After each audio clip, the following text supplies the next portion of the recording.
Monday. I just got this new journal after I accidentally dropped my last one in a vat of acid. It was Rowley's fault. I kind of wished it wasn't destroyed. I could have sold it for a lot of money in the future. But I can't control everything.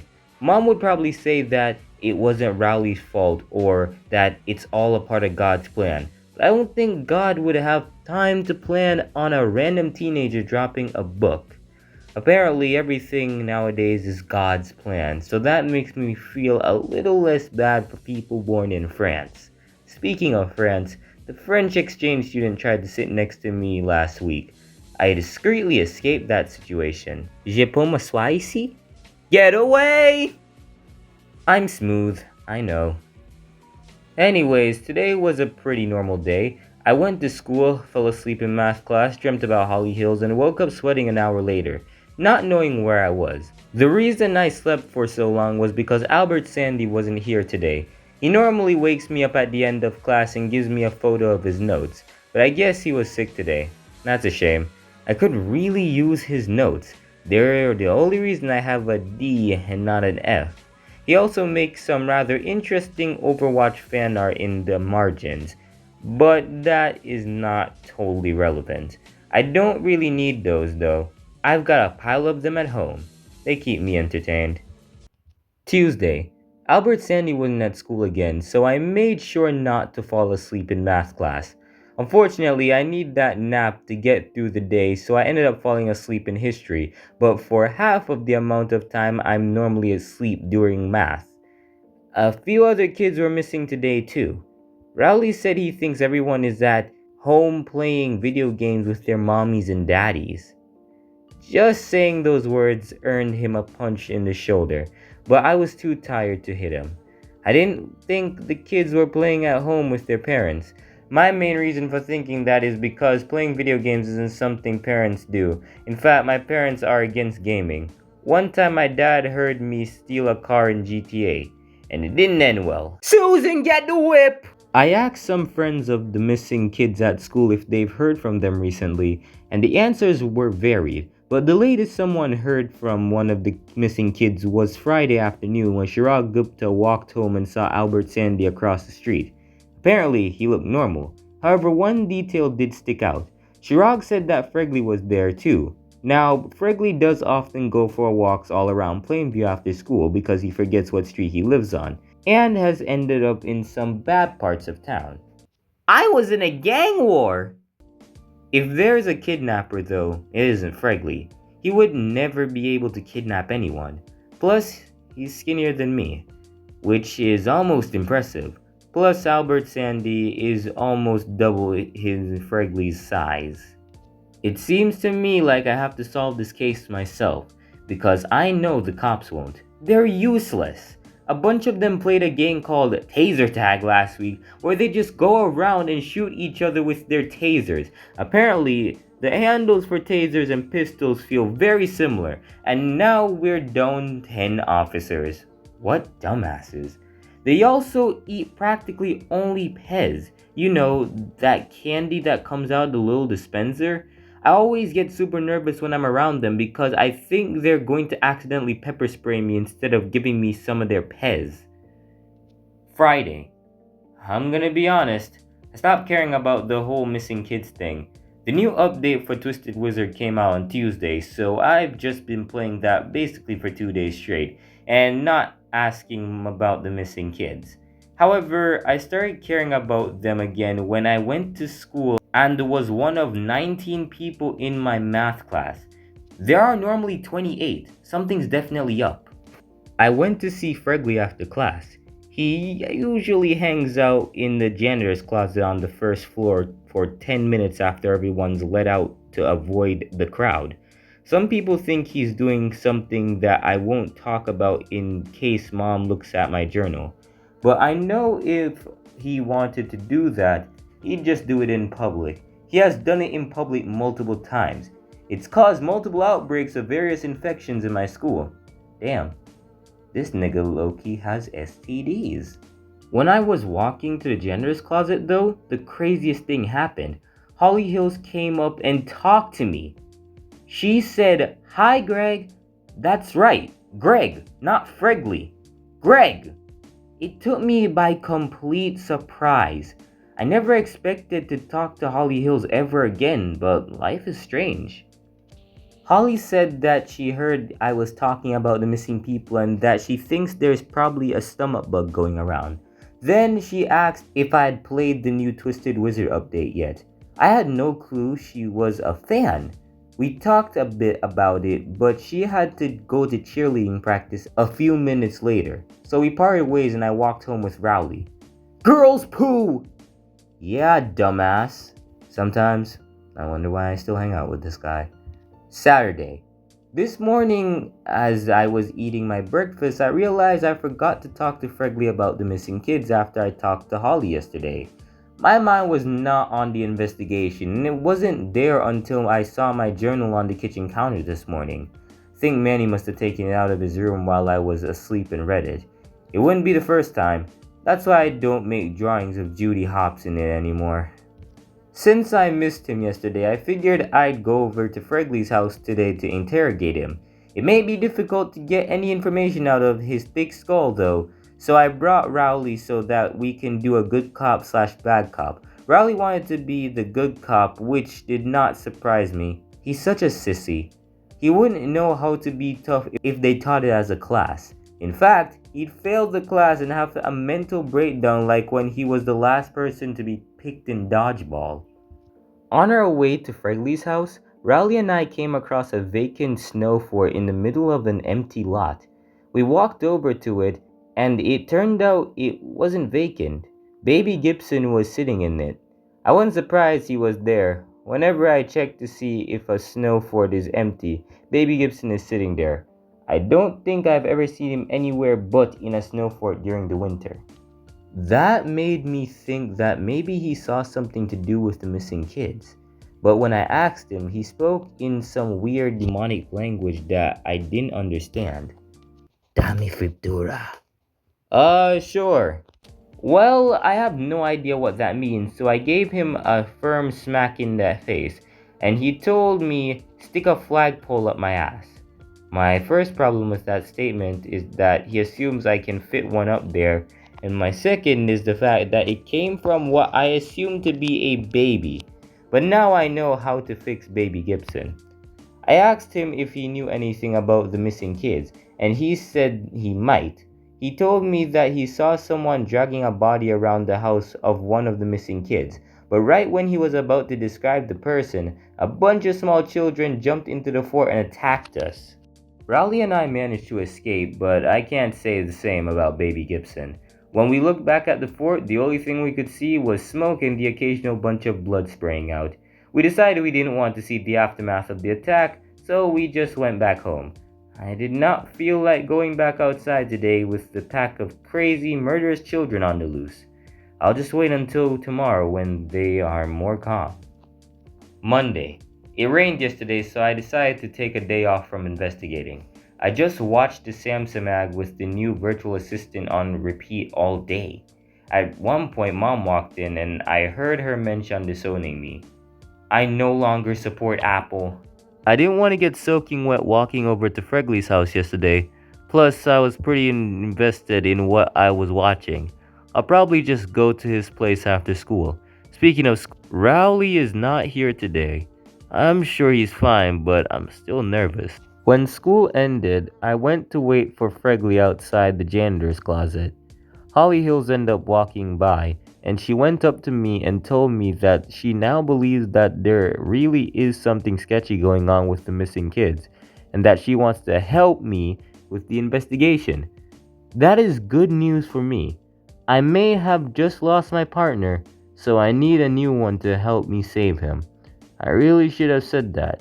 Instead, the virgin slash incel part of my brain took over and I ended up running down the hall, out the school, and all the way home. Then I screamed into my pillow for an hour and fell asleep. I have no clue what prompted that reaction. Maybe I'm just nervous because Rowley's missing now. Tuesday. I didn't go to school today. I need more time to calm down after the disaster that was my interaction with Holly Hills yesterday. I went to go to the Jeffersons' house to see if there were any clues to Rowley's disappearance. When I got there, all I found was their shopping list which included glitter glue, stuffed animals, and a Roblox gift card. None of it surprised me. After that failed investigation, I started sulking home. I feel awful. I haven't said a single nice thing about Rowley in this journal, or in the last one for that matter. In fact, I can't remember when the last time I wrote something nice about Rowley was. I feel awful. I should have been better. I should have been there. Could have stopped it. I failed my best friend. On my way home, I ran into Chirag Gupta. He was standing outside his house with a hunting rifle and a pistol. That immediately made me feel suspicious of him. But then I figured that there was no way he could kidnap Albert Sandy. He was too small. I walked up to Chirag to ask him why he was standing there with two guns. It isn't like he was the quiet kid. He told me that he had the guns as defense in case the kidnapper went after him. Apparently, his parents went out last night and never came back. At first, Chirag thought they'd just got a hotel room to chill out and watch Netflix. But as time went by, he got increasingly worried. Now, he's full on shaking as if there's an earthquake right underneath him. I did not know what to tell him, but I knew that it wasn't safe to just stand outside in the open all day. Even going to school would be better than that. He thanked me and gave me the pistol as protection. I probably won't use it, but you never know. Wednesday. Today I went to school with Chirag. He brought his rifle, which I thought would alert attention, but no one cared that there was a middle schooler walking around with a gun. This town, am I right? Even fewer people were in my class today. In total, there were 8 kids in class. More and more people are being kidnapped every day.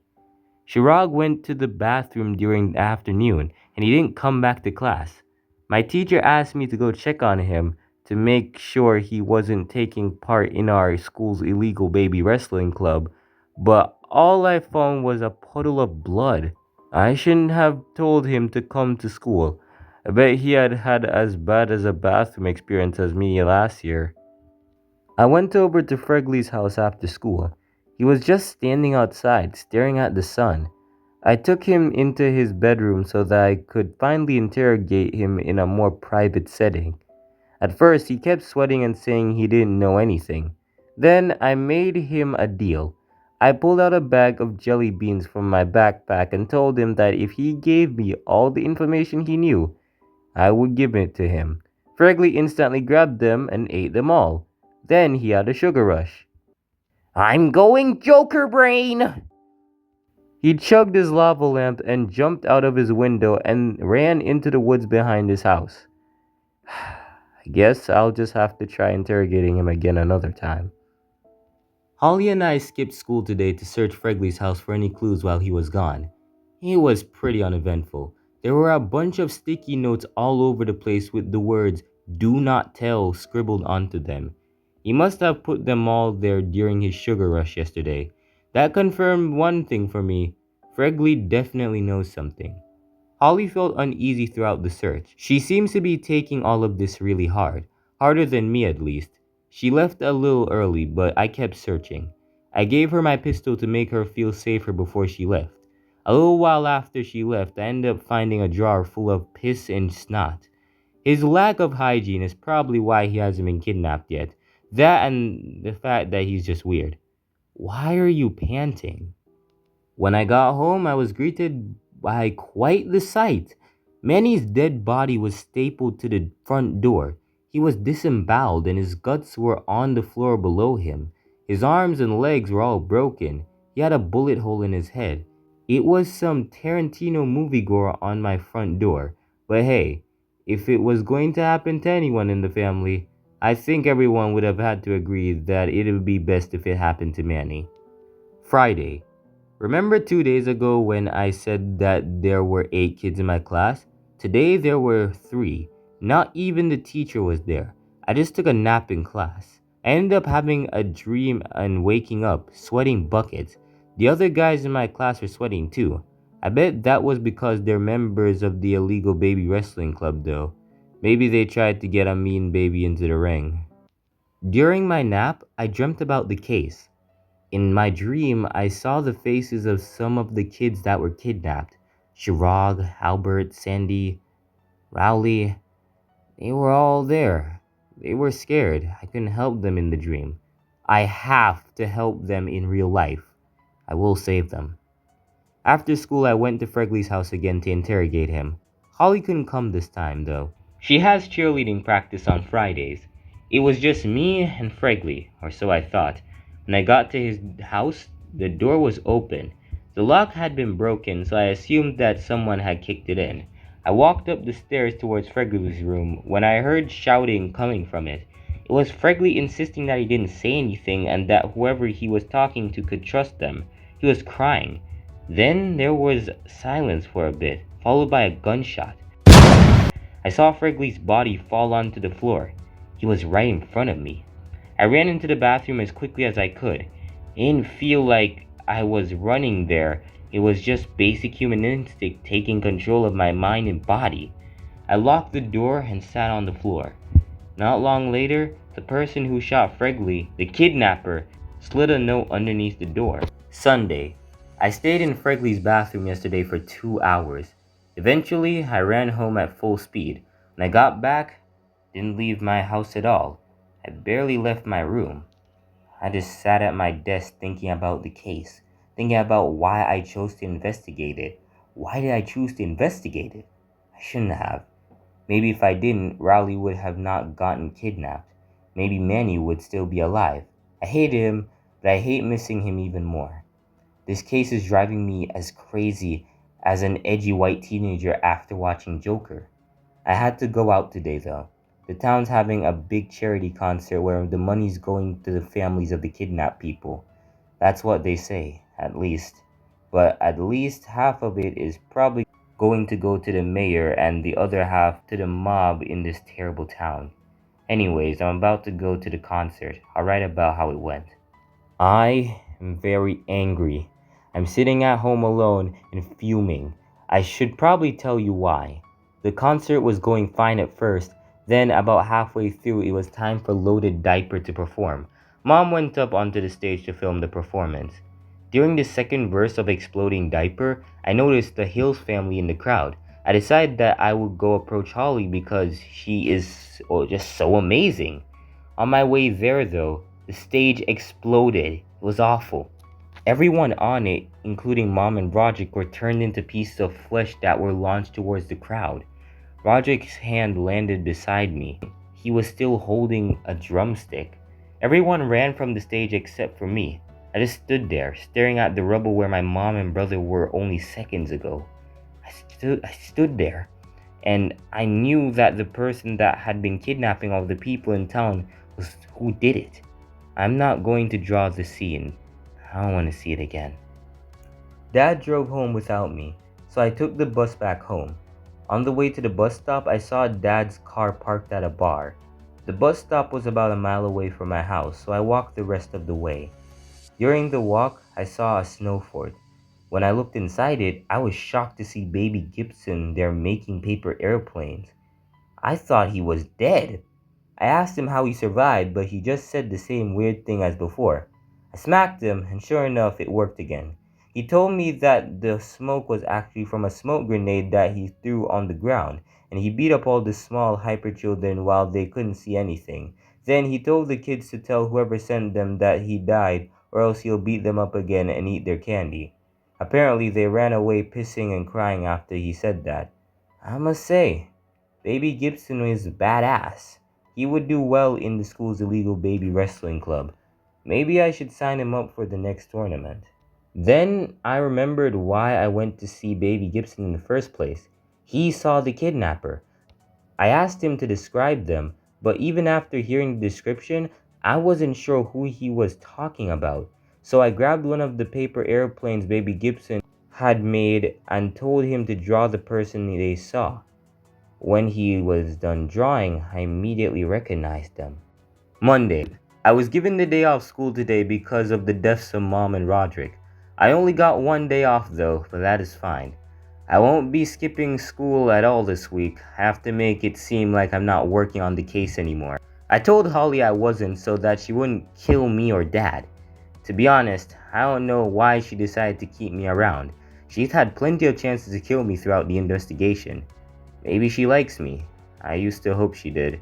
Now I hate her with every bone of my body. During my day off, I went over to the Hills' house. No one was there, so I broke in. I searched the house for clues. I hoped to find the gun from Chirac that I gave to her, the one she killed Fregley and Manny with, but she must have had it on her because it wasn't there. The only useful thing I did find was a note in Holly's bedside drawer with an address on it. I took a picture of the note and I left the house. Now I'm home alone while Dad is at the bar. What a life. Friday. Today is the day. Holly has cheerleading practice, so I'll be able to get to the place where the address leads to before she finishes. After I freed everyone, my plan was to have us all storm the school and confront Holly. It didn't go like that, though. It went much worse than that. The address led me to a small shack in the woods. It looked old, run down, and very creepy. When I went into the building, Holly was inside. She was walking up the stairs from the basement. When she saw me, she said she was there because she got a lead in the case that brought her here. I told her I knew the truth. Then I noticed the pistol I gave her on a table. She noticed me notice it. We both went for the gun at the same time. I grabbed the handle and she grabbed the barrel. I tried to point it at her, but she resisted. She was strong, probably from being a cheerleader. Or maybe it was from dragging the bodies of the people she kidnapped. I knew I wouldn't be able to point it at her, so I took the magazine out of the gun and let go. I fell over after letting go, and Holly pointed the gun at me. She didn't know I had taken out the mag, so when she pulled the trigger and I didn't die, she was caught off guard. I took that as a chance to elbow her in the face and snatch the pistol from her grasp. I loaded it and pointed it right at her. I asked her why she did it, why she didn't kill me. She said she didn't kill me because she can relate to me. We both have an annoying older and younger sibling, so she felt bad and didn't go for me, just my family. In other words, the bastard pitied me. Then she told me why she kidnapped and killed people. At first I thought she said it was because she had cancer, and I felt a little bad. But then she corrected my mishearing. No, cancer is my zodiac sign. Man, those are bullshit. I shot her once in the head for kidnapping and ruthlessly killing innocent people, and twice for believing in zodiac signs. I would have shot her a whole lot more times for the second reason, but the gun had only 3 bullets in it. Friday. It has been exactly 1 year since Holly Hills died. Everyone who was kidnapped by her went back home where they're as safe as they can be in Plainview. Most of the bodies of the people Holly killed remain lost, and the cops are probably too lazy and stupid to ever find them. I left Holly's body at the shack. She did not deserve a burial. She deserves to rot there. I don't think I'll ever go back. Someone will probably find it eventually, but it'll probably just be a pile of bones by then. I killed her in self-defense. Dad eventually left the bar, but he isn't the same. My dad died the day Mom and Roderick did. Now he is a shell of his former self. As for me, I've been coping. I've started taking care of myself better. I'm trying to be healthy now. I want Coke. I don't think Rowley will ever be the same before he was kidnapped. He told me stories of stuff Holly did.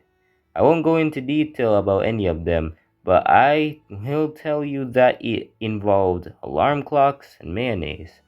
A lot of mayonnaise. After all that happened last year, Plainview hasn't been the same. I don't think that Plainview will ever be the same.